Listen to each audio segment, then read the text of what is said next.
শাওনের মতো লোককে কি কারণে হুমায়ুন আহমেদ বিয়ে করবে? এই শাওনের সিডিআই ট্যাপের মধ্যে পড়ছিল যে হুমায়ুন আহমেদ। শাওন আসলে এই সিডিআই চরিত্রের লোকই। বিভিন্ন জায়গায় শুটিংয়ে তারা যাইতো, ওই শুটিংয়ে যাওয়ার সময় আসলে অনেকের ভোগের বস্তু ছিল শাওনই।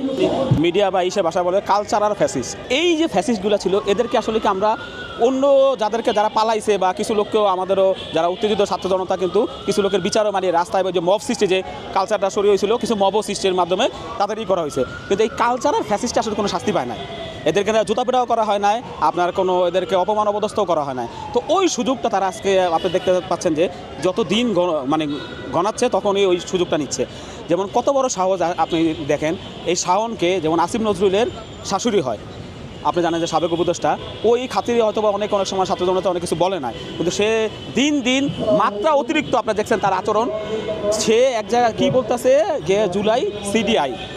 তো আসলে আমি আবার পরে চিন্তা করলাম যে কিরে ভাই এই লোকটা এরকম কেন কিছু বললো।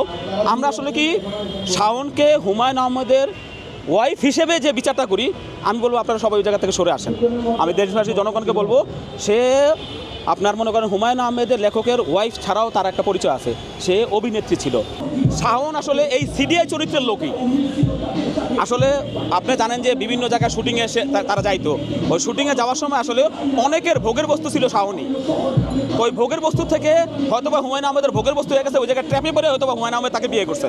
এখন হয়তোবা শাওনের চরিত্রে কিন্তু এটা কিন্তু স্পষ্ট হয়ে গেছে তার এই বক্তব্যতে, যে এতগুলো রক্তপাত বা এইসব নিয়ে যখন আপনার ন্যূনতম তাদের আমার অনুশোচনা বোধ না থাকলেও আপনার মনে করেন আপনি চুপ থাকেন, কিন্তু আপনার যে চরিত্রটা এখন আমরা তো বুঝে গেছি।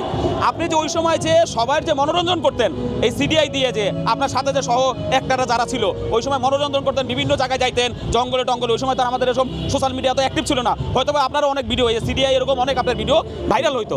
তো আমার মনে হয় কি আমাদের প্রয়াত যে হুমায়ুন আহমেদ আছে তারও সাথে মনে হয় শাওনের এরকম কোনো ভিডিও ছিল বা এরকম কোনো কিকেচ্ছা ছিল, এবং এইটা সব জাতির কাছে প্রকাশ হয়ে যাবে যে এত বড় একটা লেখক এর সাথে চরিত্রহীনভাবে কাজ করছে বা এরকম আকাম কুকাম করছে।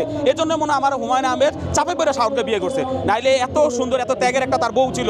আপনি জানেন যে নুহাস বললে নুহাস ছিল, তার একটা এরকম সন্তান ছিল, সন্তান থাকতেও শাওনের মতো লোককে কি কারণে হুমায়ুন আহমেদ বিয়ে করবে? কেন শাওনকে বিয়ে করবে? এই শাওনের সিডিআই ট্যাপের মধ্যে পড়ছিল আপনার মনে করেন যে হুমায়ুন আহমেদ।